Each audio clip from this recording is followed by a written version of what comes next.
This is a real story, the kind that gets passed down inside families because it is simply too remarkable to let go of. It happened to a real household in Britain, and once you have heard it from beginning to end, you may never look at a small inconvenience the same way again.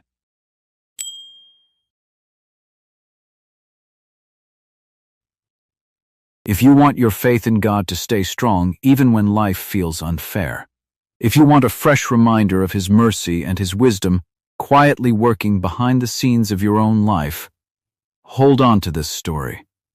Read it more than once. Let it sink in. Because here is the truth sitting at the heart of it. Sometimes God places a small, frustrating obstacle directly in our path for no reason we can see, only for us to discover much later that the obstacle was never punishment at all. It was protection. It was mercy wearing the disguise of bad luck. That is exactly what happened to the Clark family in the spring of 1912, though not one of them understood it until the very last moment. Mr. and Mrs. Clark were ordinary working people, and between the two of them, they were raising 9 children on income that barely stretched to the end of each month. Rent, food, clothes for 9 growing children, there was always something pulling at the little money they had, and putting anything aside for the future felt close to impossible, no matter how hard they tried. Theirs was the kind of household where every single coin had a job before it even arrived. A torn pair of shoes meant patching them again rather than buying new ones. A birthday meant a small treat, never a celebration with money behind it. Mrs.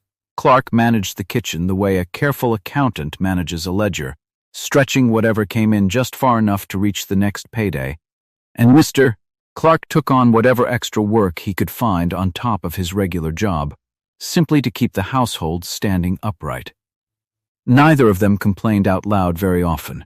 It was simply the shape their life had taken, and they had grown used to carrying it. Then word reached Mr. Clark about America. Across the ocean, he heard, families just like his were arriving with almost nothing and somehow building real lives within a few short years. Farms, workshops, businesses of their own. The stories were everywhere, and they were hard to ignore once you had heard a handful of them. Husband and wife talked it over and reached the same conclusion almost instantly. This was their chance.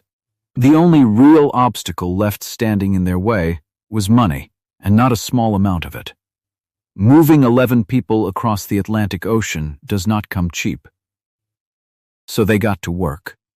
Both parents took on extra hours wherever they could find them. They cut their food budget down to the bone.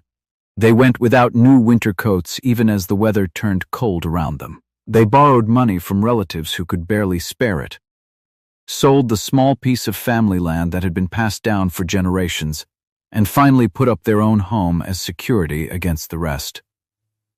2 long years of relentless sacrifice later, they finally had enough. And then came the day Mr. Clark had been dreaming of for 2 years. The day he walked into the shipping office and placed his hard-earned savings on the counter for 10 third-class tickets was, by his own account, one of the happiest days of his entire life. He came home, and the whole house erupted with celebration.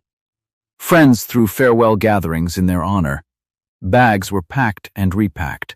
Both parents resigned from their jobs, because in just a few short days, none of that would matter anymore.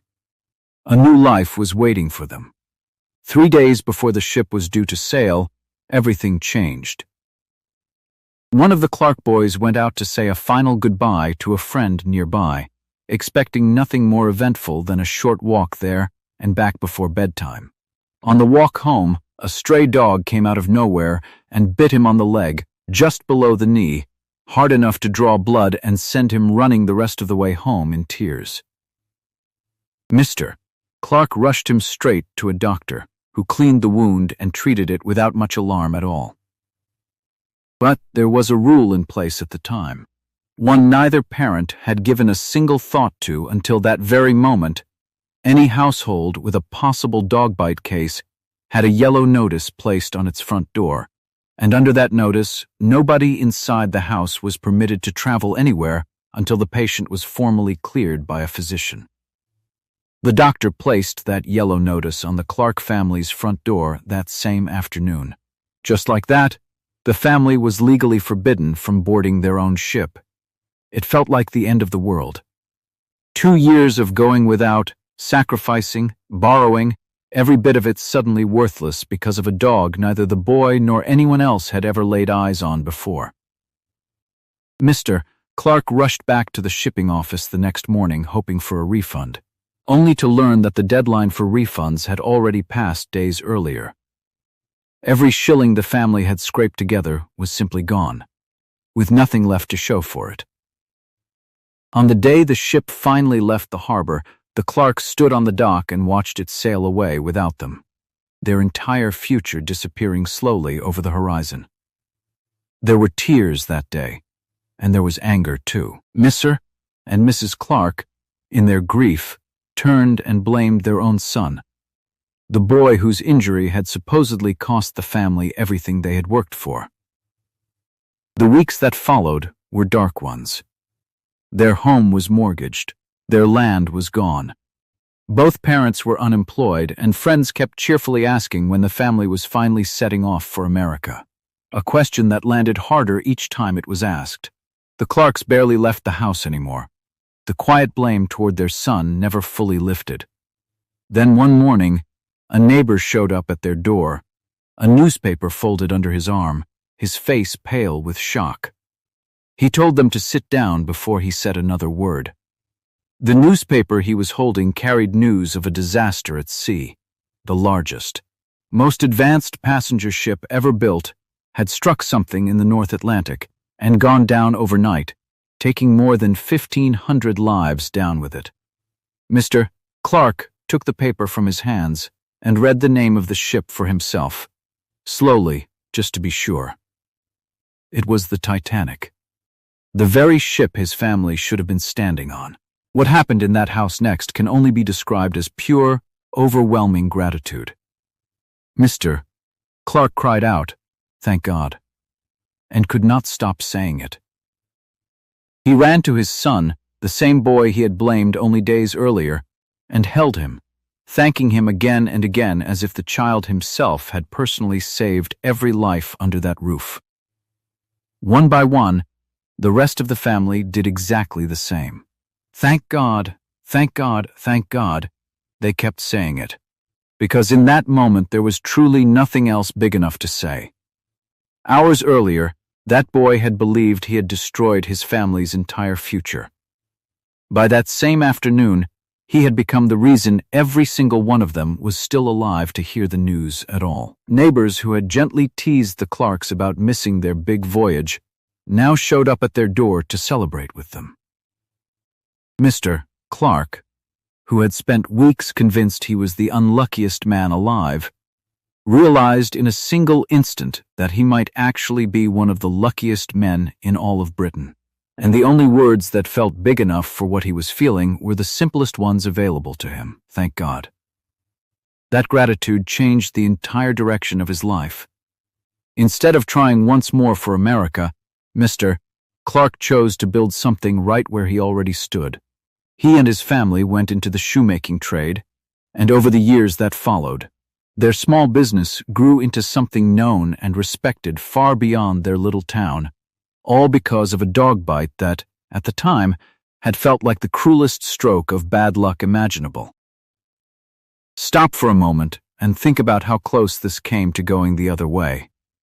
If that dog had simply not been on that street that afternoon. If the boy had walked home along a different road. If the doctor had decided the bite wasn't worth marking on the door at all. 11 people from one ordinary family would have been standing on the deck of the Titanic when it went down, and the world would never have heard a single one of their names again. Instead, because of one small, painful, seemingly senseless misfortune, an entire family lived on to tell this story for generations. Thank God for that dog. Thank God for that doctor. Thank God for that yellow notice on the door. This really happened, and it happened in exactly this way to one real family. But the pattern hiding inside it is not limited to the Clarks alone. It shows up in smaller, quieter ways in our own lives all the time, if we are only willing to look for it. A flat tire makes you late to a meeting you didn't even want to attend. A meeting that, as it turns out, gets canceled anyway because of an accident on the very road you would have been driving on. Coffee spills down the front of your shirt and you turn back home, missing a flight that ends up facing real chaos and delay at the gate. You fail an exam despite weeks of honest effort, and a year later that very failure quietly pushes your whole life in a far better direction than you ever planned. A friend betrays you and the pain lingers for months, until one day you finally realize that betrayal saved you from something that would have cost you far more than the friendship itself. In the moment, none of it feels like protection. It feels exactly like what it looks like on the surface: bad luck, poor timing, an unfair world picking on you specifically. We complain. We ask why this is happening to us, and why today of all days. We rarely stop long enough to wonder whether the very thing irritating us right now might be quietly standing guard against something far worse, something we may never even learn we were spared from. Perhaps that is the real lesson hiding inside the Clark family's story, and the reason it still gets told more than a century later.